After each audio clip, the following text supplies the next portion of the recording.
Deň sa chýli ku koncu a vy počúvate večierku. Váš denný sumár správ bez zbytočností. Je 4. august a meniny má Dominika a Dominik. Ak chceš niekomu zlepšiť deň gratuláciou, ešte to stíhaš. Teraz už najhorúcejšie témy dnešného dňa.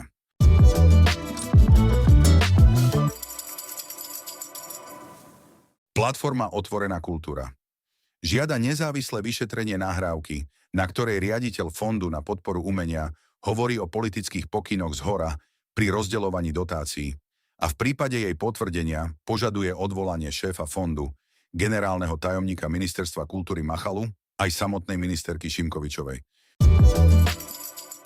Slovenská sporiteľňa od júna tohto roka úplne zrušila poplatky za online zahraničné platby, vďaka čomu tisíce klientov so účtom Space ušetria pri každom prevode do zahraničia aj desiatky eur ročne.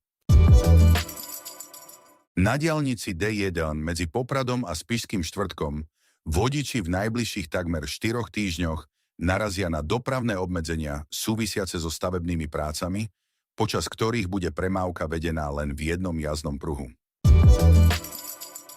Slovensko potrebuje popri plánovanej jadrovej elektrárni urýchlene rozvíjať aj obnoviteľné zdroje energie, keďže nový jadrový zdroj môže byť dokončený až o 15 až 25 rokov.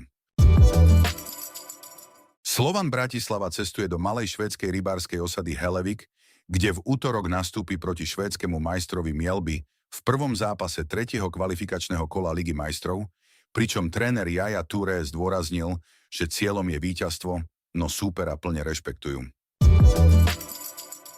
Obec Rovinka bojuje proti plánovanému zrušeniu svojej železničnej zastávky v rámci modernizácie trate do Komárna a starosta Tomáš Káčer spúšťa petíciu, aby presadil jej zachovanie a modernizáciu pre jednu z najrýchlejšie rastúcich obcí v okolí Bratislavy.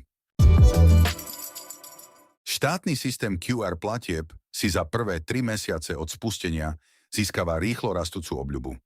Slováci cez neho uskutočnili už viac ako 242 000 platieb v celkovej hodnote presahujúcej 10 miliónov eur, pričom mesačné objemy aj priemerné sumy jednotlivých transakcií neustále rastú. To je na dnes všetko. Počujeme sa zasa zajtra.